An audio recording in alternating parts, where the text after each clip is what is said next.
ಆತ್ಮೀಯ ವಿದ್ಯಾರ್ಥಿಗಳೇ, ಈ ದಿವಸ SSLCಯ ಭಾಗ 1 ಮತ್ತೆ ಭಾಗ 2 ಎಲ್ಲ ಪಾಠಗಳು ಮುಗಿದಿದೆ. ಹಾಗಾಗಿ ಈಗ ಮುಂದಿನ ಒಂದು ಪ್ರೋಸೆಸ್ ಏನಪ್ಪಾ ಅಂತಂದ್ರೆ ರಿವಿಷನ್ ಮಾಡಬೇಕು. ರಿವಿಷನ್ ಅಂದ್ರೆ ಈಗ ಜೂನ್ ತಿಂಗಳಲ್ಲಿ ಕಲಿತಿರ್ತಕ್ಕಂಥ ಜೂನ್, ಜುಲೈ, ಆಗಸ್ಟ್, ಸೆಪ್ಟೆಂಬರ್ ಮತ್ತೆ ಅಕ್ಟೋಬರ್. ಸೆಪ್ಟೆಂಬರ್ ಲಾಸ್ಟ್ ಭಾಗ 1 ಮುಗಿತಲ್ಲಿಗೆ. ಭಾಗ 2 ನವೆಂಬರ್, ಅಕ್ಟೋಬರ್, ನವೆಂಬರ್, ಡಿಸೆಂಬರ್ ಮುಗಿದೀಗ. ಹಾಗಾಗಿ ನಾವೇನ್ ಮಾಡೋಣ ಇವತ್ತು ಅಂದ್ರೆ ಭಾಗ 1 ಮತ್ತೆ ಭಾಗ 2 ಇವುಗಳನ್ನ ಮತ್ತೆ ಪುನರಾವಲೋಕನ ಮಾಡೋಣ. ಪುನರಾವಲೋಕನ ರಿವಿಷನ್ ಅಂತ ಹೇಳಿ. ಈಗ ಅದಕ್ಕಿಂತ ಮುಂಚೆ ಒಬ್ಬ ವ್ಯಕ್ತಿ ಬಗ್ಗೆ ಒಂದು ಮಾಹಿತಿಯನ್ನು ಕೊಡ್ತೀನಿ.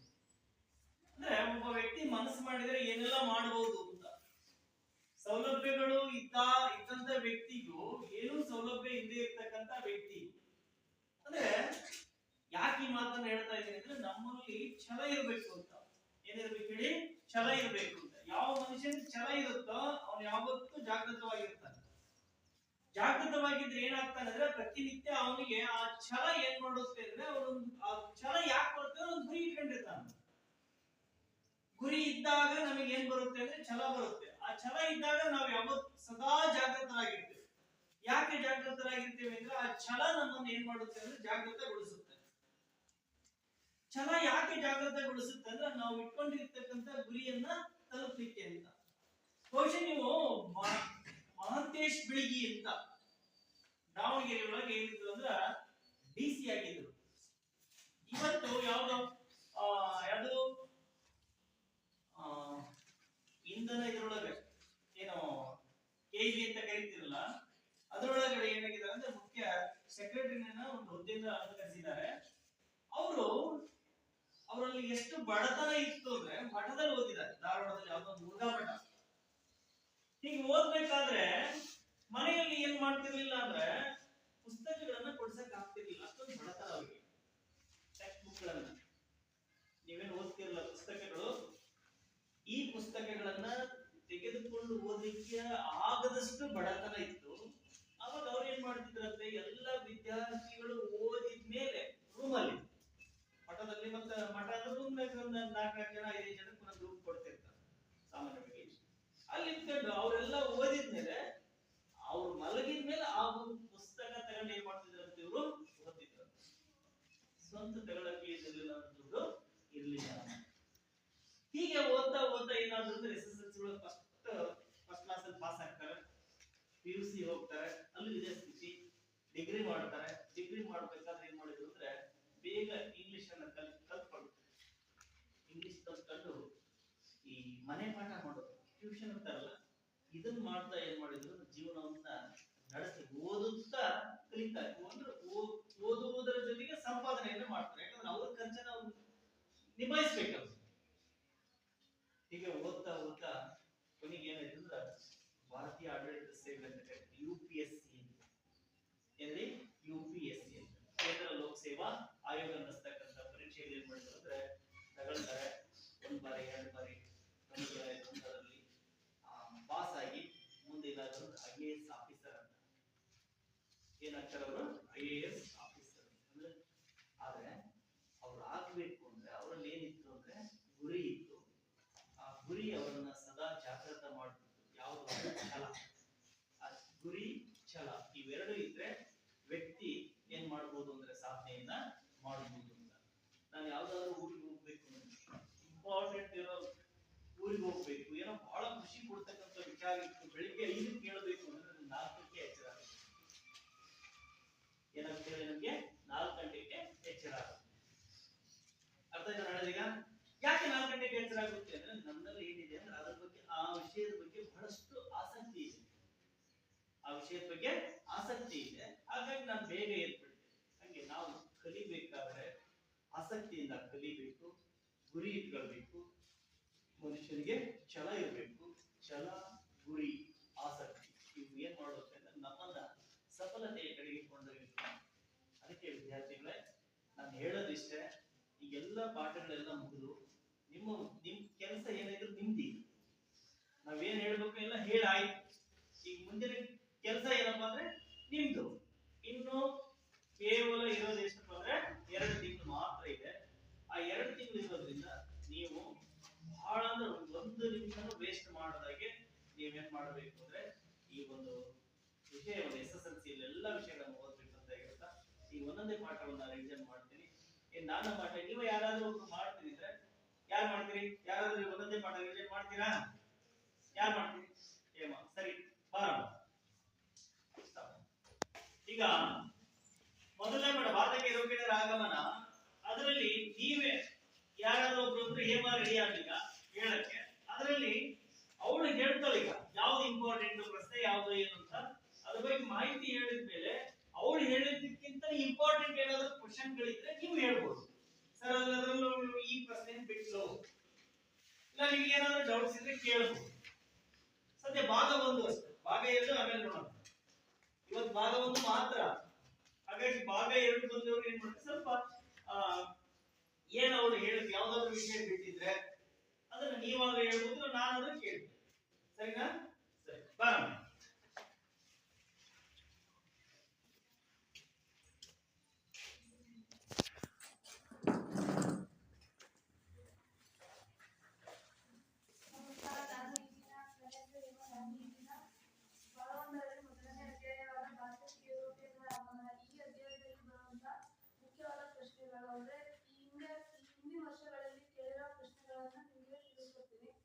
ಅದರಲ್ಲಿ ಮೊದಲನೇದು 2021ರ ಜುಲೈ ತಿಂಗಳಲ್ಲಿ 1 ಪ್ರಶ್ನೆ ಕೇಳಿದ್ದಾರೆ. ಕಾನ್ಸ್ಟಾಂಟಿನೋಪಲ್ ಅನ್ನು ಯುರೋಪಿನ ವ್ಯಾಪಾರದ ಹೆಬ್ಬಾಗಿಲು ಎಂದು ಪರಿಗಣಿಸಲಾಗುತ್ತದೆ ಏಕೆ? ಇದು ಉತ್ತರ ಏಕೆಂದರೆ ಅದು ಅಂತಾರಾಷ್ಟ್ರೀಯ ವ್ಯಾಪಾರ ಮಾರ್ಗಗಳ ಕೇಂದ್ರವಾಗಿತ್ತು. ಭಾರತ ಮತ್ತು ಯುರೋಪ್ ನಡುವೆ ಹೊಸ ಜಲಮಾರ್ಗ ಕಂಡುಹಿಡಿದವನು ಯಾರು? ಈ ಪ್ರಶ್ನೆಯನ್ನ 2022ರ ಏಪ್ರಿಲ್ ತಿಂಗಳಲ್ಲಿ ಕೇಳಿದ್ದಾರೆ. ಇದು ಉತ್ತರ ಬಂದ್ಬಿಟ್ಟು ವಾಸ್ಕೋ ಡಿ ಗಾಮಾ. ಮೂರನೇ ಪ್ರಶ್ನೆ, ಬ್ರಿಟಿಷರು ಭಾರತದಲ್ಲಿ ತಮ್ಮ ಹಿತಾಸಕ್ತಿಗಾಗಿ ರಾಜಕೀಯ ಪರಮಾಧಿಕಾರವನ್ನು ಹೇಗೆ ಸ್ಥಾಪಿಸಿದರು? ಈ ಪ್ರಶ್ನೆನ 2019 ಜೂನ್ ತಿಂಗಳಲ್ಲಿ ಕೇಳಿದ್ದಾರೆ. ಇದಕ್ಕೆ ಉತ್ತರ ಬ್ರಿಟಿಷರು ಬಂಗಾಳದಲ್ಲಿ ದ್ವಿಪ್ರಭುತ್ವ ಪದ್ಧತಿಯನ್ನು ಜಾರಿಗೆ ತಂದು ತಮ್ಮ ವಾಣಿಜ್ಯ ಹಿತಾಸಕ್ತಿಯನ್ನು ಕಾಪಾಡಿಕೊಳ್ಳುವುದರೊಂದಿಗೆ ರಾಜಕೀಯ ಪರಮಾಧಿಕಾರವನ್ನು ಸ್ಥಾಪಿಸಿದರು. ಬಕ್ಸರ್ ಕದನದ ಪರಿಣಾಮಗಳು. ಈ ಪ್ರಶ್ನೆನ 2018 ಏಪ್ರಿಲ್ ಹಾಗೂ 2022 ಏಪ್ರಿಲ್, 2022 ಜೂನ್ ಮತ್ತು ಹಿಂದಿನ ವರ್ಷ 2023ರಲ್ಲಿ ಸಹ ಕೇಳಿದ್ದಾರೆ. ಇದು ಉತ್ತರ ಈಸ್ಟ್ ಇಂಡಿಯಾ ಕಂಪನಿಗೆ ಬಂಗಾಳದ ಮೇಲಿನ ದಿವಾನಿ ಹಕ್ಕನ್ನು 2ನೇ ಶಾ ಆಲಂ ನೀಡಿದನು. ಶಾ ಆಲಂ ವಾರ್ಷಿಕ 26 ಲಕ್ಷ ರೂಪಾಯಿಗಳನ್ನು ಪಡೆದು ಬಂಗಾಳದ ಮೇಲಿನ ತನ್ನ ಹಕ್ಕನ್ನೆಲ್ಲ ಬಿಟ್ಟುಕೊಡಬೇಕಾಯಿತು. ಅವನ ನವಾಬನಾದ ಉದ್ದೌಲನು ಕಂಪನಿಗೆ ಯುದ್ಧ ನಷ್ಟ ಪರಿಹಾರವಾಗಿ 50 ಲಕ್ಷ ರೂಪಾಯಿಗಳನ್ನು ನೀಡಿದನು. ಮೀರ್ ಜಾಫರ್ ಮರಣ ಹೊಂದಿದ ನಂತರ ಆತನು ಮೊದಲಿಗೆ ವಿಶ್ರಾಂತಿ ವೇತನ ನೀಡಿ ಬಂಗಾಳದ ಪೂರ್ಣ ಆಡಳಿತವನ್ನು ಕಂಪನಿಯು ನಿರ್ವಹಿಸತೊಡಗಿತು. 5ನೇ ಪ್ರಶ್ನೆ, ವೈಜ್ಞಾನಿಕ ಬೆಳವಣಿಗೆಯು ಸಮುದ್ರ ಯಾನಕ್ಕೆ ಕಾರಣ? ಈ ಹೇಳಿಕೆಯನ್ನು ಸಮರ್ಥಿಸಿ. ಈ ಪ್ರಶ್ನೆನ 2016 ಮಾರ್ಚಲ್ಲಿ ಹಾಗೂ 2016 ಜೂನ್ ತಿಂಗಳಲ್ಲಿ ಮತ್ತೆ 2018 ಜೂನ್ನಲ್ಲಿ ಕೇಳಿದ್ದಾರೆ. ಇದು ಉತ್ತರ ಸಾಹಸಿ ನಾವಿಕರಿಗೆ ಪ್ರೋತ್ಸಾಹ ನೀಡಿದರು. ದಿಕ್ಸೂಚಿ, ಸಿಡಿಮದ್ದು, ನಕ್ಷತ್ರ ಉನ್ನತಿ ಮಾಪನ ಹೊಸ ಆವಿಷ್ಕಾರ ಮಾಡಲು ಸಹಾಯಕ ಆಯಿತು. 6ನೇ ಪ್ರಶ್ನೆ, ಭಾರತಕ್ಕೆ ಹೊಸ ಜಲಮಾರ್ಗ ಕಂಡುಹಿಡಿಯಲು ಪ್ರೇರೇಪಿಸಿದ್ದು ಏನು? ಈ ಪ್ರಶ್ನೆನ 2018 ಏಪ್ರಿಲ್ ತಿಂಗಳಲ್ಲಿ ಕೇಳಿದ್ದಾರೆ. ಇದು ಉತ್ತರ ವ್ಯಾಪಾರ ಮಾರ್ಗಗಳು ಮುಚ್ಚಲ್ಪಟ್ಟಿದ್ದವು. ದಿಕ್ಸೂಚಿ, ಸಿಡಿಮದ್ದು, ಭೂಪಟ, ಲೌಹ ಉಪಕರಣಗಳ ಆವಿಷ್ಕಾರ ಮತ್ತೆ ಧರ್ಮ ಪ್ರಚಾರದ ಮಿಷನರಿಗಳು. 7ನೇ ಪ್ರಶ್ನೆ, ಪ್ಲಾಸಿ ಕದನದ ಪರಿಣಾಮಗಳೇನು? ಈ ಪ್ರಶ್ನೆನ 2015 ಜೂನ್ ಹಾಗೂ 2017 ಜೂನ್ನಲ್ಲಿ ಕೇಳಿದ್ದಾರೆ. ಇದು ಉತ್ತರ ಭಾರತೀಯರಲ್ಲಿ ಅನೈಕ್ಯತೆ, ಅಸಂಘಟನೆ, ಲೋಭಿತನ ಪ್ರದರ್ಶನವಾಯಿತು. ಮೀರ್ ಜಾಫರ್ ಬಂಗಾಳದ ನವಾಬನಾದನು. ಮೀರ್ ಜಾಫರ್ ಕಂಪನಿಗೆ 17 ಕೋಟಿ 70 ಲಕ್ಷ ಕಂಪನಿಗೆ ನೀಡಬೇಕಾಯಿತು. ಈ ಎಲ್ಲಾ ಪ್ರಶ್ನೆಗಳನ್ನು ನಿಮಗೆ ತಿಳಿಸ್ಕೊಟ್ಟಿದ್ದೇನೆ. ಅದರಲ್ಲಿ ನಿಮಗೆ ಏನಾದರೂ ಡೌಟ್ಸ್ ಇದ್ರೆ ಕೇಳಬೇಕು.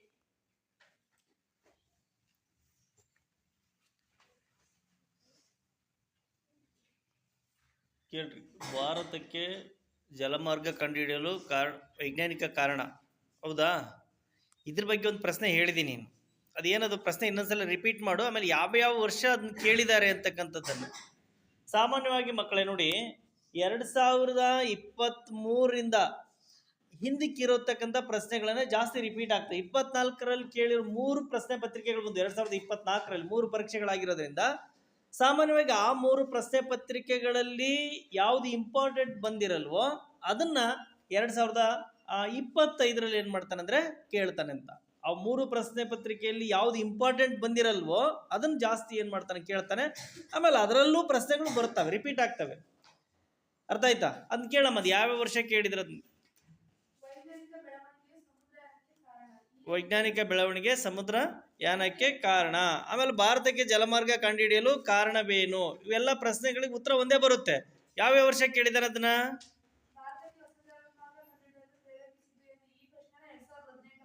2018. ಆಮೇಲೆ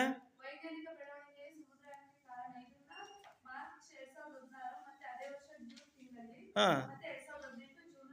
ಕೇಳಿದಾನೆ. ಸದ್ಯ ಇತ್ತೀಚೆಗೆ ಕೇಳಿಲ್ಲ, ಬಹುಶಃ ಇದು ಬಹಳ ಇಂಪಾರ್ಟೆಂಟ್ ಪ್ರಶ್ನೆ ಆಗ್ಬಹುದು ಅಂತ. ನೆಕ್ಸ್ಟ್ ಮತ್ತೆ ಸರಿ, ಹೇಮಾಳಿಗೆ ನೋಡಿ ಭಾರತಕ್ಕೆ ಯುರೋಪಿಯನ್ನರ ಆಗಮನ ಅಂತ ಈ ಪಾಠದಲ್ಲಿ ಅವಳು ಇಂಪಾರ್ಟೆಂಟ್ ಆಗಿರ್ತಕ್ಕಂಥ ಪ್ರಶ್ನೆಗಳನ್ನು ಹೇಳಿದಾಳೆ. ಹಾಗೆ ಭಾರತಕ್ಕೆ ಆಗಮಿಸಿದ ಯುರೋಪಿಯನ್ನರು ಯಾರು ಅಂತ 2 ಅಂಕದ ಪ್ರಶ್ನೆ ಬಂದ್ರು ಬರ್ಬೋದು. ಆಮೇಲೆ ನೀಲಿ ನೀರಿನ ನೀತಿ ಬಗ್ಗೆ ಬಂದ್ರು ಬರ್ಬೋದು. ಅದು ಬಂತ ನೀಲಿ ನೀರಿನ ನೀತಿ? ಇಲ್ಲ, ಅದು ಬಹಳ ಇಂಪಾರ್ಟೆಂಟ್. ಏನೋ ಭೂಮಿಯ ಮೇಲೆ ಅಧಿಪತ್ಯಕ್ಕಿಂತ ನೀರಿನ ಮೇಲಿನ ಏಕಸ್ವಾಮ್ಯ ಬಹಳಷ್ಟು ಮುಖ್ಯ ಅಂತಕ್ಕಂಥದ್ದನ್ನು ಅವನು ಅರಿತ್ಕಂಡ ಅಂತ. ಅದಕ್ಕೆ ಇವು ಬಹಳ ಇಂಪಾರ್ಟೆಂಟು. ಇವುಗಳನ್ನು ಏನು ಮಾಡಬೇಕು ಅಂದರೆ ಓದಬೇಕು. ಇದು ಮೊದಲನೇ ಪಾಠದ ಬಗ್ಗೆ ಇರ್ತಕ್ಕಂಥ ಮಾಹಿತಿ ಆಯಿತು. ಈಗ 2ನೇ ಪಾಠ ಯಾರಾದರೂ ತಿಳಿಸ್ಕೊಡ್ತೀರಾ? ಯಾರು? ಸರಿ, ವೆರಿ ಗುಡ್, ಬಾರಮ್ಮ. ಕನಕ 2ನೇ ಪಾಠವನ್ನು ಏನು ಮಾಡ್ತಾ ಇದ್ದಾಳೆ ಅಂದರೆ ಅದರಲ್ಲಿ ಬರ್ತಕ್ಕಂಥ ಇಂಪಾರ್ಟೆಂಟ್ ಅಂಶಗಳನ್ನು ಯಾವ್ಯಾವ ವರ್ಷ ಅದರಲ್ಲಿ ಪ್ರಶ್ನೆಗಳನ್ನು ಕೇಳಿದ್ದಾರೆ ಅದನ್ನೆಲ್ಲ ಮಾಹಿತಿಯನ್ನು ತಗೊಂಡು ಬಂದಿದ್ದಾಳೆ. ಮಾಹಿತಿಯನ್ನು ಅವಳು ಹೇಳ್ತಾಳೆ.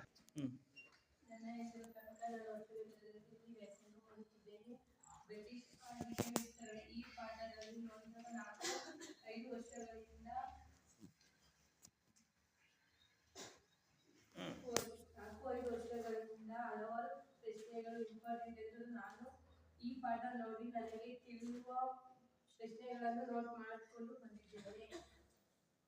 ಸಹಾಯಕ ಸೈನ್ಯ ಪದ್ಧತಿಯ ನಿಬಂಧನೆಗಳು ಯಾವುವು? ಈ ಕ್ವಶನ್ ಅನ್ನು 3 ಮಾರ್ಕ್ಸ್ ಕೇಳಬಹುದು. ಸಹಾಯಕ ಸೈನ್ಯ ಪದ್ಧತಿ ಒಪ್ಪಿಕೊಂಡು ಸಹಿಯಾಗಿದ ಮೊದಲ ಸಂಸ್ಥಾನ ಯಾವುದು? ಈ ಕ್ವಶನ್ ಅನ್ನು 1 ಅಂಕ ಕೇಳಬಹುದು. ಸಹಾಯಕ ಸೈನ್ಯ ಪದ್ಧತಿ ಜಾರಿ ತಂದರೆ ಯಾರು? ಸರಿ ಸರಿ, ಆಯ್ತು. ಹೈದರಾಬಾದ್ ಸಂಸ್ಥಾನ.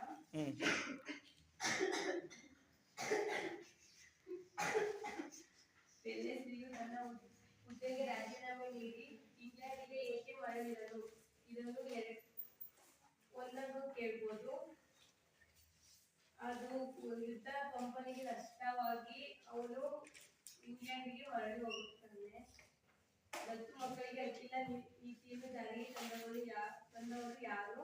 ಇದನ್ನು 1 ಮಾರ್ಕ್ಸ್ ಕೇಳ್ತಾರೆ. Lord Dalhousie.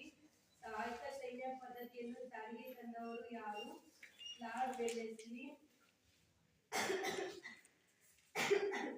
ಮೊದಲ ಆಂಗ್ಲೋ ಮರಾಠ ಯುದ್ಧ ಯಾವ ಒಪ್ಪಂದದೊಂದಿಗೆ ಮುಕ್ತಾಯವಾಗಿತ್ತು? ಇದು 1 ಅಂಕ ಕೇಳ್ತಾರೆ. ಸಾಲ್ಬಾಯ್ ಒಪ್ಪಂದ. ಸಹಾಯಕ ಸೈನ್ಯ ಪದ್ಧತಿ ನಿಬಂಧನೆಗೆ ಒಳಪಟ್ಟ ರಾಜ್ಯಗಳು ಯಾವುವು? ಈ ಕ್ವಶನ್ ಅನ್ನು 2 ಮಾರ್ಕ್ಸ್ ಕೇಳಬಹುದು.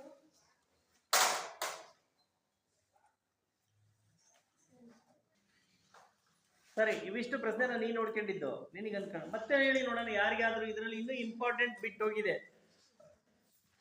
ಹೇಳಮ್ಮ. ಯಾವುದು? ಲಾರ್ಡ್ ಡಾಲ್ಹೌಸಿ ಪಂಜಾಬ್ ಬ್ರಿಟಿಷ್ ಸಾಮ್ರಾಜ್ಯದಲ್ಲಿ ಹೇಗೆ ವಿಲೀನಗೊಳಿಸಿಕೊಂಡರು ಅಂತ ಕೇಳಿದ್ದಾರೆ ಸರ್. ಇಂಪಾರ್ಟೆಂಟ್ ಏನೋ ಲಾರ್ಡ್ ಡಾಲ್ಹೌಸಿ ಪಂಜಾಬ್ ಅನ್ನ ಹೇಗೆ ಬ್ರಿಟಿಷ್ ಆಳ್ವಿಕೆಗೆ ವಿಲೀನ ಅಂದ್ರೆ ಪಂಜಾಬನ್ನು ಹೇಗೆ ಬ್ರಿಟಿಷ್ ಸಾಮ್ರಾಜ್ಯದಲ್ಲಿ ವಿಲೀನಗೊಳಿಸಿಕೊಂಡ ಅಂತ. ಅದು ಬಹಳಷ್ಟು ಮುಖ್ಯವಾಗಿರ್ತಕ್ಕಂಥದ್ದು. ಇದರಲ್ಲಿ 1 ಅಂಕದ ಪ್ರಶ್ನೆಗಳು ಬಹಳಷ್ಟು ಈಸಿಯಾಗಿರ್ತವೆ. ಏನಂದ್ರೆ ಒಪ್ಪಂದಗಳು ಬರ್ತವೆ. 1ನೇ ಆಂಗ್ಲೋ ಮರಾಠ ಯುದ್ಧ, 2ನೇ ಆಂಗ್ಲೋ ಮರಾಠ ಯುದ್ಧ ಯಾವ ಒಪ್ಪಂದದೊಂದಿಗೆ ಮುಕ್ತಾಯಗೊಳ್ಳುತ್ತಂತ. ಆಮೇಲೆ ಡಾಲ್ಹೌಸಿ ಮತ್ತು ಇನ್ನೊಂದು ಸಹಾಯಕ ಸೈನ್ಯ ಪದ್ಧತಿ ಡಾಲೌಸಿ ದತ್ತು ಮಕ್ಕಳಿಗೆ ಹಕ್ಕಿಲ್ಲ, ಸಹಾಯಕ ಸೈನ್ಯ ಪದ್ಧತಿಯನ್ನ ಲಾರ್ಡ್ ವೆಲ್ಲೆಸ್ಲಿ ಜಾರಿಗೆ ತಂದಿರತಕ್ಕಂಥದ್ದು. ಇದರ ಪರಿಣಾಮ ಏನಾಯಿತು ಅಂತ ಕೇಳಬಹುದು ಪ್ರಶ್ನೆಗಳನ್ನ. ಹಾಗಾಗಿ ಪ್ರಶ್ನೆ ಏನ್ ಕೇಳಿದ್ರು ನೀವು ಹೇಳಕ್ಕೆ ಸರಿ. ಈಗ ಕನಕ ಹೇಳಿದ್ದು ಏನೋ ಸಹಾಯಕ ಸೈನ್ಯ ಪದ್ಧತಿಯ ನಿಬಂಧನೆಗಳಾವು, ಸಹಾಯಕ ಸೈನ್ಯ ಪದ್ಧತಿ ಒಪ್ಪಿಕೊಂಡ ಮೊದಲ ದೇಶೀಯ ರಾಜ ಯಾರು? ನಮಗೆ ಹೈದರಾಬಾದ್, ನಾವು ಇದು ಪದೇ ಪದೇ ಬಂದಿರ್ತಕ್ಕಂಥ ಪ್ರಶ್ನೆ. ಆಮೇಲೆ ಇನ್ನೊಂದು ಏನಪ್ಪಾ ಅಂದ್ರೆ ದತ್ತು ಮಕ್ಕಳಿಗೆ ಹಕ್ಕಿರುವ ನೀತಿಯಿಂದ ರಾಜ್ಯಗಳನ್ನು ಕಳೆದುಕೊಂಡಿರ್ತಕ್ಕಂಥವು ಅಂದ್ರೆ ಯಾವ್ಯಾವ ರಾಜ್ಯಗಳು ಬ್ರಿಟಿಷ್ ಸಾಮ್ರಾಜ್ಯಕ್ಕೆ ವಿಲೀನ ಆದವು, ಇಂಥ ಪ್ರಶ್ನೆಗಳು ಬರ್ತವೆ. ಆಮೇಲೆ ಮರಾಠ ಯುದ್ಧಗಳು ಬರ್ತವೆ, ಸಿಖ್ ಮರಾಠ ಇವುಗಳು ಸಹ ಬಹಳಷ್ಟು ಇಂಪಾರ್ಟೆಂಟ್ ಆಗಿರ್ತವೆ. ಹಾಗಾಗಿ ಇವುಗಳು ಪ್ರತಿಯೊಂದನ್ನು ಏನ್ ಮಾಡ್ಬೇಕು, ಯಾವುದನ್ನು ನೆಗ್ಲೆಕ್ಟ್ ಮಾಡಕ್ ಅವಕಾಶ ಇಲ್ಲ, ಎಲ್ಲವನ್ನ ಏನ್ ಮಾಡ್ಬೇಕು ಓದ್ಬೇಕು. ಇನ್ನು ಮೂರನೇ ಅಧ್ಯಾಯವನ್ನು ಯಾರಾದ್ರೂ ಚರ್ಚೆ ಮಾಡ್ತೀರಿ? ಯಾರು ಮಾಡ್ತೀರಿ? ಮೂರನೇ ಅಧ್ಯಾಯ ನೀನಾ? ಈಗ ಚೇತನ್ ಡಿ ಎಂ ಮೂರನೇ ಇತಿಹಾಸದ ಮೂರನೇ ಅಧ್ಯಾಯವನ್ನ ಅದರಲ್ಲಿ ಪ್ರಮುಖವಾಗಿರ್ತಕ್ಕಂಥ ಅಂಶಗಳ ಬಗ್ಗೆ ಮಾಹಿತಿಯನ್ನು ಕೊಡ್ತಾನೆ. ನಾವು ಎಲ್ಲರೂ ಗಮನ ಇಟ್ಟು ಕೇಳಬೇಕು. ಕೇಳಿ ಆ ನಂತರ ಏನ್ ಮಾಡಿದ್ರೆ ಅದರಲ್ಲಿ ಏನಾದ್ರು ಬಿಟ್ಟೋಗಿದ್ರೆ ನೀವು ಪ್ರಶ್ನೆ ಮಾಡ್ತೀವಿ.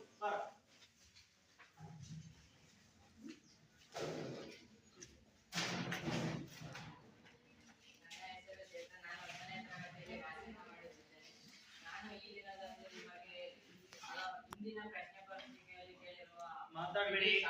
ಪರಿಣಾಮಗಳು ಅಧ್ಯಯನದಿಂದ ಕೇಳಿರುವ ಪ್ರಶ್ನೆಗಳನ್ನು ತಿಳಿಸಿಕೊಡುತ್ತೇನೆ. ಪ್ರಶ್ನೆದು ಒಂದಂಕದ ಪ್ರಶ್ನೆಗಳು. ಕಾಯಂ ಜಮೀನ್ದಾರಿ ಪದ್ಧತಿಯನ್ನು ಜಾರಿಗೆ ತಂದವರು? ಈ ಕ್ವಶನ್ ಅನ್ನು ಎಕ್ಸಾಮ್ 2 ಜೂನ್ 2024ರಲ್ಲಿ ಕೇಳಿದ್ದಾರೆ. ಇದಕ್ಕೆ answer lord Cornwallis. Next question. ಕೇಂದ್ರದಲ್ಲಿ ಸರ್ಕಾರವನ್ನು ಸ್ಥಾಪಿಸಲು ಅವಕಾಶ ಮಾಡಿದ ಕಾಯ್ದೆ? ಇದನ್ನು exam 3 August 2024 multiple choice question ಆಗಿ ಕೇಳಿದ್ದಾರೆ. ಇದಕ್ಕೆ ಆನ್ಸರ್ 1935ರ ಭಾರತ ಸರ್ಕಾರ ಕಾಯ್ದೆ. ನೆಕ್ಸ್ಟ್, ಅದೇ ವರ್ಷದಲ್ಲಿ 2 ಮಾರ್ಚ್ಗೆ ಬ್ರಿಟಿಷರ ಕಾಲದ ಆಡಳಿತ ವ್ಯವಸ್ಥೆಯಲ್ಲಿ ಸೈನ್ಯವು ಆಧಾರ ಸ್ತಂಭವಾಗಿತ್ತು, ಸಮರ್ಥಿಸಿ. ಈ ಕ್ವಶನ್ ಅನ್ನು ಆನ್ಯುವಲ್ ಎಕ್ಸಾಮ್ ಎಕ್ಸಾಮ್ 1ರಲ್ಲೇ ಮಾರ್ಚ್ ಏಪ್ರಿಲ್ ತಿಂಗಳಲ್ಲಿ 2024ರಲ್ಲಿ ಬ್ರಿಟಿಷರ ಕಾಲದ ಆಡಳಿತ ವ್ಯವಸ್ಥೆಯಲ್ಲಿ ಸೈನ್ಯವು ಆಧಾರ ಸ್ತಂಭವಾಗಿತ್ತು, ಸಮರ್ಥಿಸಿ. ಆಧಾರ ಸ್ತಂಭ ಆಗಿತ್ತು. ಇದನ್ನ 2 ಮಾರ್ಚ್ ಕೇಳಿದ್ರು. ಭಾರತೀಯರನ್ನೇ ಸೈನ್ಯದಲ್ಲಿ ಸೇರಿಸಿಕೊಂಡು ಭಾರತವನ್ನೇ ಅಧೀನಕ್ಕೆ ತೆಗೆದುಕೊಂಡರು. ನೆಕ್ಸ್ಟ್, ವಿರೋಧ ಶಕ್ತಿಗಳಿಂದ ತಮ್ಮ ಸಾಮ್ರಾಜ್ಯವನ್ನು ರಕ್ಷಿಸಿಕೊಂಡು ಅಧಿಕಾರಿಗಳು ಬ್ರಿಟಿಷರೇ ಆಗಿದ್ದರು, ಭಾರತೀಯರು ಕೂಲಿ ಸೈನಿಕರಾಗಿದ್ದರು. Next question. ಬ್ರಿಟಿಷ್ ಕಂದಾಯ ನೀತಿಯ ಪರಿಣಾಮಗಳಾವುವು? ಇದನ್ನು 2020 ಸೆಪ್ಟೆಂಬರ್ ತಿಂಗಳಲ್ಲಿ ಕೇಳಿದ್ದಾರೆ. ಇದನ್ನ 8 ಮಾರ್ಚ್ ಕೇಳಿದ್ದಾರೆ. 4 ಮಾರ್ಚ್ ಕೇಳಿದ್ದಾರೆ. ಆನ್ಸರ್ ಜಮೀನ್ದಾರಿ ವರ್ಗ ಸೃಷ್ಟಿಯಾಯಿತು, ರೈತರನ್ನು ಶೋಷಿಸಿದರು, ರೈತರು ನಿರ್ಗತಿಕರಾದರು, ಭೂಮಿ ಮಾರಾಟದ ವಸ್ತುವಾಯಿತು, ಜಮೀನ್ದಾರರು ಭೂಮಿಯನ್ನು ಮಾರಾಟ ಮಾಡಿದರು, ಕೃಷಿ ವಾಣಿಜ್ಯೀಕರಣಗೊಂಡಿತು, ಇಂಗ್ಲೆಂಡಿನ ಕೈಗಾರಿಕೆಗಳಿಗೆ ಕಚ್ಚಾ ವಸ್ತುಗಳನ್ನು ಬೆಳೆಯಬೇಕಾಯಿತು, ಹಣದ ಲೇವಾದೇವಿದಾರರು ಬಲಿಷ್ಠರಾಗತೊಡಗಿದರು. ನೆಕ್ಸ್ಟ್, ಪ್ರತಿ ವರ್ಷವೂ ಕೇಳುತ್ತಿರುವ ಪ್ರಶ್ನೆ ಅಂದ್ರೆ ಇದನ್ನ 4 ಮಾರ್ಚ್ಗೆ 2019 ಕೇಳಲ್ಪಡುತ್ತವೆ. ಬ್ರಿಟಿಷ್ ಶಿಕ್ಷಣವು ಭಾರತದಲ್ಲಿ ಬೀರಿದ ಪರಿಣಾಮಗಳೇನು? ಇದನ್ನು ಅಪ್ಲಿಕೇಬಲ್ ಕ್ವಶನ್ ಆಗಿ ಬ್ರಿಟಿಷ್ ಶಿಕ್ಷಣ ವ್ಯವಸ್ಥೆಯು ಅಭಿವೃದ್ಧಿಶೀಲ ಆಲೋಚನೆಗೊಂಡ ಒಂದು ಹೊಸ ತಲೆಮಾರನ್ನು ಸೃಷ್ಟಿಸಿತು, ಸಮರ್ಥಿಸಿ ಅಂತ. ಇದು 2019ರಲ್ಲೂ ಕೇಳಿದರೆ, ಮತ್ತೆ ಜೂನ್ 2020, ಆಮೇಲೆ 2022 ಏಪ್ರಿಲ್ 1 ಎಕ್ಸಾಮ್ 1 ಮತ್ತೆ ಸಪ್ಲಿಮೆಂಟರಿ ಎಕ್ಸಾಮ್ ಅಲ್ಲಿ ಜೂನ್ 2022ರಲ್ಲೂ ಕೇಳಿದರೆ. ಈ ವರ್ಷ ಎಕ್ಸಾಮ್ 1 ಮತ್ತು 2ರಲ್ಲೂ ಕೇಳಿದರೆ. ನೆಕ್ಸ್ಟ್ 2021 ಸಪ್ಲಿಮೆಂಟರಿ ಜೂನ್ ತಿಂಗಳಲ್ಲಿ ಇಂಪಾರ್ಟೆಂಟ್ ಪ್ರಶ್ನೆ ಇದು. ಏನೋ ಇಂಗ್ಲಿಷ್ ಶಿಕ್ಷಣ ಭಾರತೀಯರ ಮೇಲೆ ಹೇಗೆ ಪ್ರಭಾವ ಬೀರಿತು ಅಂತ, ಅಥವಾ ಹೊಸ ತಲೆಮಾರು ಹೇಗೆ ಸೃಷ್ಟಿ ಆಯಿತು ಅಂತ. ಇದನ್ನ ಏನಂದ್ರೆ ಭಾರತೀಯರಲ್ಲಿ ರಾಷ್ಟ್ರೀಯ ಮನೋಭಾವ ಬೆಳೆಸಲಿಕ್ಕೆ ಇಂಗ್ಲಿಷ್ ಶಿಕ್ಷಣ ಹೇಗೆ ಪ್ರಭಾವ ಬೀರಿತು ಅಂತ ಕೇಳ್ಬೋದು. ಇಂಗ್ಲಿಷ್ ಶಿಕ್ಷಣದ ಪರಿಣಾಮನ ಕೇಳ್ಬೋದು. ಎಲ್ಲದಕ್ಕೂ ಉತ್ತರ ಅದೇ. ಬಹಳ ಇಂಪಾರ್ಟೆಂಟ್ ಈ ಪ್ರಶ್ನೆ. ನೆಕ್ಸ್ಟ್, ಇದನ್ನ 4 ಮಾರ್ಚ್ಗೆ ಪ್ರತಿ ವರ್ಷನೂ ಕೇಳ್ತಿದ್ದಾರೆ. ಇದಕ್ಕೆ ಆನ್ಸರ್ ಭಾರತೀಯರು ಆಧುನಿಕತೆ ಮತ್ತು ರಾಷ್ಟ್ರೀಯ ದೃಷ್ಟಿಕೋನಗಳನ್ನು ಬೆಳೆಸಿಕೊಂಡರು, ಸ್ಥಳೀಯ ಭಾಷೆಗೆ ಪ್ರೋತ್ಸಾಹ, ವೃತ್ತಪತ್ರಿಕೆಗಳು ಹುಟ್ಟಿಕೊಂಡವು, ಹೊಸ ಸಾಮಾಜಿಕ ಮತ್ತು ಧಾರ್ಮಿಕ ಸುಧಾರಣಾ ಚಳುವಳಿಗಳು ಹುಟ್ಟಿಕೊಂಡವು, ಜೆ.ಎಸ್. ಮಿಲ್, ರುಸೋ ಮುಂತಾದವರ ಚಿಂತನೆಗಳು ಆಲೋಚನಾ ಕ್ರಮದಲ್ಲಿ ನಾವೀನ್ಯತೆಯನ್ನು ತಂದವು, ಜಗತ್ತಿನ ಸ್ವಾತಂತ್ರ್ಯ ಚಳುವಳಿಗಳ ಬಗ್ಗೆ ಅರಿತುಕೊಂಡರು, ಭಾರತೀಯರು ತಮ್ಮ ಸಾಂಸ್ಕೃತಿಕ ಪರಂಪರೆಗಳನ್ನು ಅರಿತುಕೊಂಡರು, ಭಾರತೀಯರಿಗೆ ಪ್ರಜಾಪ್ರಭುತ್ವದ ಬಗ್ಗೆ ಕಲ್ಪನೆ ಮೂಡಿತು. ನೆಕ್ಸ್ಟ್ ಕ್ವಶನ್, ಏಪ್ರಿಲ್ 2023 ಎಕ್ಸಾಮ್ ಒಂದರಲ್ಲಿ ಕೇಳಿದರು 2 ಮಾರ್ಕ್ಸ್ಗೆ 1909ರ ಭಾರತೀಯ ಪರಿಷತ್ ಕಾಯ್ದೆಯ ಮೂಲಕ ಬ್ರಿಟಿಷರು ಭಾರತೀಯರನ್ನು ಒಡೆದು ಆಳುವ ನೀತಿ ತೋರಿದರು. ಇದನ್ನು ಅಪ್ಲಿಕೇಬಲ್ ಕ್ವಶನ್ ಆಗಿ 1909ರ ಮಿಂಟೋ ಮಾಡಲ್ ಸುಧಾರಣಾ ಕಾಯ್ದೆಯ ಮೂಲಕ ಬ್ರಿಟಿಷರು ಭಾರತೀಯರನ್ನು ಒಡೆದು ಆಳುವ ನೀತಿಯನ್ನು ತೋರಿದರು. ದೃಢೀಕರಿಸಿ ಅಂತ ಕೇಳ್ತಾರೆ. ಇದಕ್ಕೆ ಆನ್ಸರ್, ಕೇಂದ್ರ ಶಾಸನ ಸಭೆಗಳ ಸದಸ್ಯರ ಸಂಖ್ಯೆಯನ್ನು ಹೆಚ್ಚಿಸಲಾಯಿತು, ಪ್ರಾಂತ್ಯ ಶಾಸನ ಸಭೆ ಸದಸ್ಯರ ಸಂಖ್ಯೆಯನ್ನು ಹೆಚ್ಚಿಸಲಾಯಿತು, ಚುನಾವಣೆಗಳಿಗೆ ಅವಕಾಶ ನೀಡಲಾಯಿತು, ಮುಸ್ಲಿಮರಿಗೆ ಪ್ರತ್ಯೇಕ ಚುನಾವಣಾ ಮತಗಟ್ಟೆಯನ್ನು ಜಾರಿಗೆ ತರಲಾಯಿತು. ನೆಕ್ಸ್ಟ್ ಕ್ವಶನ್, ಈ ವರ್ಷ ಎಕ್ಸಾಮ್ 3 2024 4 ಮಾರ್ಕ್ಸ್ಗೆ ಕೇಳಿರುವ ಪ್ರಶ್ನೆ, ಪೊಲೀಸ್ ವ್ಯವಸ್ಥೆಯಲ್ಲಿ ಬ್ರಿಟಿಷರ ಕಾಲದಲ್ಲಿ ಜಾರಿಗೆ ತಂದ ಸುಧಾರಣೆಗಳನ್ನು ವಿವರಿಸಿ. ಆನ್ಸರ್, ಲಾರ್ಡ್ ಕಾರ್ನ್ವಾಲಿಸನು ಪೊಲೀಸ್ ವಿಭಾಗವನ್ನು ಅಸ್ತಿತ್ವಕ್ಕೆ ತಂದನು. ಸೂಪ್ರಿಡೆಂಟ್ ಆಫ್ ಪೊಲೀಸ್ ಎಂಬ ಹೊಸ ಹುದ್ದೆಯನ್ನು ಸೃಷ್ಟಿಸಿದನು. ಪ್ರತಿ ಜಿಲ್ಲೆಯನ್ನು ಠಾಣೆಗಳನ್ನಾಗಿ ವಿಭಜಿಸಿ ಕೊತ್ವಾಲರನ್ನು ಅದರ ಮುಖ್ಯಸ್ಥರನ್ನಾಗಿ ಮಾಡಿದನು. ಹಳ್ಳಿಗಳು ಚೌಕಿದಾರರ ಅಧೀನದಲ್ಲಿದ್ದವು. ಕೊತ್ವಾಲರುಗಳು ಹಳ್ಳಿಗಳ ಮಟ್ಟದಲ್ಲಿ ಕಳ್ಳತನ, ಅಪರಾಧ, ದರೋಡೆಗಳನ್ನು ನಿಯಂತ್ರಿಸುತ್ತಿದ್ದರು. 1781ರಲ್ಲಿ ಬ್ರಿಟಿಷ್ ಮ್ಯಾಜಿಸ್ಟ್ರೇಟ್ ನೇಮಕವನ್ನು ಮಾಡಿ ಜಾರಿಗೆ ತಂದನು. ಪೊಲೀಸ್ ಅಧಿಕಾರಿಗಳು ಮ್ಯಾಜಿಸ್ಟ್ರೇಟ್ ಅಧೀನಕ್ಕೆ ಒಳಪಟ್ಟರು. 1861ರಲ್ಲಿ ಪೊಲೀಸ್ ಕಾಯ್ದೆಯನ್ನು ಜಾರಿಗೆ ತರಲಾಯಿತು. ಈ ಅಧ್ಯಾಯದಲ್ಲಿ 2019ರಿಂದ ಕೇಳಿರುವ ಪ್ರಶ್ನೆ ಅಂದ್ರೆ ಬ್ರಿಟಿಷ್ ಶಿಕ್ಷಣದಲ್ಲಿ ಭಾರತದಲ್ಲಿ ಬೀರಿದ ಪರಿಣಾಮಗಳು. ಸರಿ, ಈಗ ಅವನಿಗೆ ಹೇಳಿದೆ, ಈಗ ಇಂತಿಂತ ಪ್ರಶ್ನೆಗಳು ಬಹಳಷ್ಟು ಇಂಪಾರ್ಟೆಂಟ್, ಇದರಲ್ಲಿ ಇಂಥ ಪ್ರಶ್ನೆಗಳನ್ನ ಪದೇ ಪದೇ ಕೇಳಿದ್ರು. ಇಂಗ್ಲಿಷ್ ಶಿಕ್ಷಣ ಜಾಸ್ತಿ ಕೇಳಿದ್ದಾರೆ. ಅದು ಬಿಟ್ರೆ ಮತ್ತೊಂದೇನಂದ್ರೆ ಪೊಲೀಸ್ ವ್ಯವಸ್ಥೆಯಲ್ಲಿ ಒಂದು 2 ಟೈಮ್ ಈಗ ರೀಸೆಂಟ್ ಆಗಿ ಹೋದಷ್ಟೇ ಬಹಳ ಬಂದಿರತಕ್ಕಂತ ಪ್ರಶ್ನೆ. ಆಮೇಲೆ ಈ ಕಂದಾಯ ನೀತಿಗಳು ಅಂತ ಬರ್ತಾರೆ. ಈ ಕಂದಾಯ ನೀತಿಗಳು ಸಹ ಬಹಳ ಇಂಪಾರ್ಟೆಂಟ್ ಆಗಿರ್ತಕ್ಕಂಥದ್ದು. ಹಾಗಾಗಿ ಯಾವುದು ಇಂಪಾರ್ಟೆಂಟ್ ಅಲ್ಲ ಅಂತ ಹೇಳಕ್ ಬರಲ್ಲ. ಹೀಗೆ ನಾವು ನೀಡಿರ್ತಕ್ಕಂಥ ಪ್ರಶ್ನೆಗಳೆಲ್ಲವೂ ಬಹಳಷ್ಟು ಮುಖ್ಯವಾಗಿರ್ತಕ್ಕಂಥವು. ಅವುಗಳಲ್ಲದೆ ಇನ್ನೂ ಕೆಲವೊಂದಿಷ್ಟು ಪ್ರಶ್ನೆಗಳಿದಾವೆ. ಅವುಗಳನ್ನು ಏನ್ ಮಾಡ್ಬೋದು ಅಂದ್ರೆ ಕೇಳ್ಬೋದು. ತಾವು ಏನಾದ್ರೂ ಅವ್ರು ಬಿಟ್ಟಿರ್ತಕ್ಕಂಥದ್ರಲ್ಲಿ ಯಾವ್ದಾದ್ರು ಸರಿ ಇಂಪಾರ್ಟೆಂಟ್ ಇದು ಅಂತ ಯಾರು ಹೇಳಿದ್ರೆ ಹೇಳಿ. ಯಾವ್ದಿಲ್ಲ? ಸರಿ, 3ನೇ ಅಧ್ಯಾಯ ಬಗ್ಗೆ ಮಾಹಿತಿಯನ್ನ ತಿಳಿಸಿಕೊಟ್ಟಿರ್ತಕ್ಕಂಥ BM ಚೇತನ್ ನಮಗೆ ಧನ್ಯವಾದಗಳು. ಹಾಗೆ ಸರ್ ಚಪ್ಪಾಳೆ ಹೊಡೆಯಿರಿ. ಹಾಗೆ ಮುಂದಿನ ಒಂದು ಅಧ್ಯಾಯವನ್ನು ಯಾರಾದ್ರೂ ಮಕ್ಕಳಿಗೆ ನೀವೇ ಏನ್ ಮಾಡ್ಬೇಕು ಅಂದ್ರೆ ಒಂದು ಹೇಳ್ಬೇಕು. ಯಾರು ಹೇಳ್ತೀರಿ? ಏನ್ ಹೇಳ್ತೀಯ? ಗಾನಶ್ರೀ BM ಅಲ್ಲ, ಗಾನಶ್ರೀ BM ಇವಳು ಮುಂದಿನ ಅಧ್ಯಾಯ ಬಗ್ಗೆ ಮಾಹಿತಿಯನ್ನು ಒದಗಿಸಿ ಕೊಡ್ತಾಳೆ. ನಿಮ್ಗೆ ಅವಳು ಹೇಳಿದ್ರಲ್ಲಿ ಏನಾದ್ರೂ ಅನುಮಾನಗಳಿದ್ರೆ, ಪ್ರಶ್ನೆಗಳು ಏನಾದ್ರೂ ಇಂಥ ಪ್ರಶ್ನೆ ಇಂಪಾರ್ಟೆಂಟ್ ಅಲ್ಲ ಸರ್ ಇದು ಕೇಳಬಹುದಾಗಿತ್ತು, ಇದನ್ನು ಅವಳು ಕೇಳಿಲ್ಲ ಅಂತ ಏನಾದ್ರೂ ಇದ್ರೆ ನೀವು ಬಂದು ಹೇಳ್ಬೋದು. ಅರ್ಥ ಆಯ್ತು? ಸರಿ, ಹೇಳ. ನನ್ನ ಹೆಸರು ಗಾಯತ್ರಿ. ನಾನು 10ನೇ ತರಗತಿಯಲ್ಲಿ ವ್ಯಾಸಂಗ ಮಾಡುತ್ತಿದ್ದೇನೆ. ನಾನು ಇಂದು ಮೈಸೂರು ಒಡೆಯರು ಹಾಗೂ ಕರ್ನಾಟಕದಲ್ಲಿ ಬ್ರಿಟಿಷ್ ಆಳ್ವಿಕೆಯ ಪ್ರತಿರೋಧಗಳು ಎಂಬ ಪಾಠದಲ್ಲಿ ಬಂದಿರುವ ಇಂಪಾರ್ಟೆಂಟ್ ಪ್ರಶ್ನೆಗಳನ್ನು ಹೇಳ್ತಾ ಇದ್ದೀನಿ. ಪ್ರಶ್ನೆಗಳು, ಸಂಗೊಳ್ಳಿ ರಾಯಣ್ಣನು ಸ್ವಾತಂತ್ರ್ಯ ಹೋರಾಟದಲ್ಲಿ ಹೋರಾಡಿದ ಕ್ರಮವನ್ನು ವಿವರಿಸಿ. ಇದನ್ನು ಅಕ್ಟೋಬರ್ ತಿಂಗಳಲ್ಲಿ 2023ರಲ್ಲಿ 3 ಮಾರ್ಕ್ಸ್ಗೆ ಕೇಳಿದ್ದಾರೆ. ಮತ್ತೆ 2ನೇ ಕ್ವಶನ್, ನಾಲ್ವಡಿ ಕೃಷ್ಣರಾಜ ಒಡೆಯರ್ ಅವರು ಆಡಳಿತದಿಂದಾಗಿ ಮೈಸೂರು ರಾಜ್ಯ ಮಾದರಿ ಮೈಸೂರು ಎಂಬ ಖ್ಯಾತಿ ಪಡೆಯಿತು, ಹೇಗೆ? ಚರ್ಚಿಸಿ. ಈ ಪ್ರಶ್ನೆನ 2023ರಲ್ಲಿ 4 ಮಾರ್ಕ್ಸ್ಗೆ ಕೇಳಿದ್ದಾರೆ.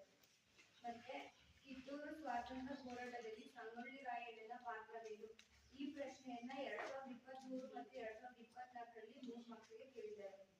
ನಾಲ್ವಡಿ ಕೃಷ್ಣರಾಜ ಒಡೆಯರ ಕೊಡುಗೆಗಳನ್ನು ವಿವರಿಸಿ. ಇದನ್ನು 2020 ಮತ್ತೆ 2023ರಲ್ಲಿ 4 ಮಾರ್ಕ್ಸ್ಗೆ ಕೇಳಿದ್ದಾರೆ. ಚಿಕ್ಕದೇವರಾಜ ಒಡೆಯರ್ ಅವರ ಸಾಧನೆಗಳಾವುವು? ಈ ಪ್ರಶ್ನೆಯನ್ನ 2024 ಮತ್ತು 2020ರಲ್ಲಿ 4 ಮಾರ್ಕ್ಸ್ಗೂ ಕೇಳಿದ್ದಾರೆ ಮತ್ತೆ 3 ಮಾರ್ಕ್ಸ್ಗೂ ಕೇಳಿದ್ದಾರೆ. ಮತ್ತೆ 5ನೇ ಕ್ವಶನ್, ಶ್ರೀರಂಗಪಟ್ಟಣದ ಷರತ್ತುಗಳಾವುವು? ಈ ಪ್ರಶ್ನೆಯನ್ನು 2019, 2016 ಮತ್ತೆ 2024ರಲ್ಲಿ 2 ಮಾರ್ಕ್ಸ್ಗೆ ಕೇಳಿದ್ದಾರೆ. ಮೈಸೂರು ಸಂಸ್ಥಾನವನ್ನು ಮಾದರಿ ರಾಜ್ಯವನ್ನಾಗಿಸಲು ನಾಲ್ವಡಿ ಕೃಷ್ಣರಾಜ ಒಡೆಯರ್ ನಿರ್ವಹಿಸಿದ ಪಾತ್ರವನ್ನು ವಿವರಿಸಿ. ಈ ಪ್ರಶ್ನೆಯನ್ನ 2019, 2020 ಮತ್ತೆ 2024ರಲ್ಲಿ 4 ಮಾರ್ಕ್ಸ್ಗೆ ಕೇಳಿದ್ದಾರೆ. ನಾಲ್ವಡಿ ಕೃಷ್ಣರಾಜ ಒಡೆಯರನ್ನು ರಾಜಶ್ರೀ ಎಂದು ಕರೆಯಲಾಗಿದೆ, ವಿವರಿಸಿ.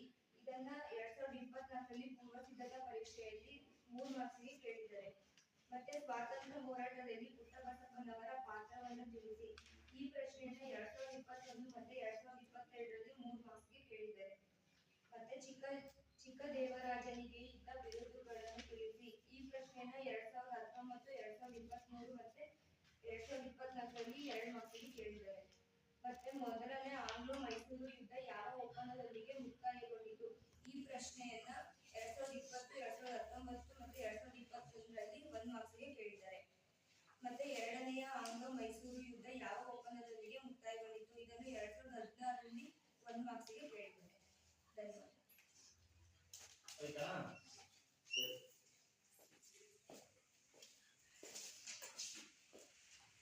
ಇಲ್ಲಿ ಬಹಳಷ್ಟು ಮೈಸೂರಿನ ಒಡೆಯರು ಹಾಗೂ ಕರ್ನಾಟಕದಲ್ಲಿ ಬ್ರಿಟಿಷ್ ಆಳ್ವಿಕೆಗೆ ಪ್ರತಿರೋಧಗಳು ಅಂತಕ್ಕಂಥ ಅಧ್ಯಾಯ 3 ಅಂಕ 4 ಅಂಕದ ಪ್ರಶ್ನೆಗಳು ಡೆಫಿನೆಟ್ ಆಗಿ ಒಂದಿರುತ್ತೆ. 3 ಅಂಕ ಇರ್ಬೋದು, ಇಲ್ಲ ಅಂದ್ರೆ 4 ಅಂಕದ ಪ್ರಶ್ನೆನಾದ್ರೂ ಬರುತ್ತೆ, ಅದರಲ್ಲೇನು ಅನುಮಾನ ಇಲ್ಲ. ಅಲ್ಲಿ ಮೈಸೂರು ರಾಜರುಗಳ ಬಗ್ಗೆ ಜಾಸ್ತಿ ಮಹತ್ವವನ್ನು ಕೊಟ್ಟಿದ್ದಾರೆ. ಮೈಸೂರು ರಾಜರು ಸಾಮಾನ್ಯವಾಗಿ ಹೇಳ್ಬೇಕು ಅಂದ್ರೆ ಚಿಕ್ಕದೇವರಾಜ ಒಡೆಯರ್ ಬಗ್ಗೆ ಇರ್ಬೋದು, ಆಮೇಲೆ 10ನೇ ಚಾಮರಾಜೇಂದ್ರ ಒಡೆಯರ್ ಬಗ್ಗೆ, ಇನ್ನೊಂದು ನಾಲ್ವಡಿ ಕೃಷ್ಣರಾಜ ಒಡೆಯರು. ಈ 3 ರಾಜರುಗಳ ಬಗ್ಗೆ 3 ಅಂಕದ ಇಲ್ಲ ಅಂದ್ರೆ 4 ಅಂಕದ ಪ್ರಶ್ನೆಗಳನ್ನು ಕೇಳ್ತಾರೆ. ಈ 3 ರಾಜರುಗಳ ಬಗ್ಗೆ ಮಾಹಿತಿಯನ್ನು ತಿಳ್ಕೊಳ್ಬೇಕು. ಅದ್ರ ಜೊತೆಗೆ 2 ಅಂಕದೊಂದು ಏನ್ ಬರ್ಬೋದು ಬಂದ್ರೆ ಕಮಿಷನರ್ಗಳ ಆಡಳಿತ ಬರುತ್ತೆ. ಯಾರಾದ್ರೂ ಒಬ್ರು, ಯಾರು ಮಾರ್ಕ್ ಕಬ್ಬನ್ ಇರ್ಬೋದು ಅಥವಾ LB ಬೌರಿಂಗ್ ಇರ್ಬೋದು, ಇವ್ರ ಬಗ್ಗೆ ಇವರ ಆಡಳಿತವನ್ನ, ಇವರ ಸಾಧನೆಯನ್ನ ತಿಳಿಸಿ ಅಂತ ಕೇಳಿದ್ರೆ 2 ಅಂಕ ಕೇಳಿದ್ರೆ ಅವರು 3 ಸಾಧನೆ, 3 ರಿಂದ 4 ಸಾಧನೆಗಳನ್ನ ಬರೀಬೇಕಾಗುತ್ತೆ.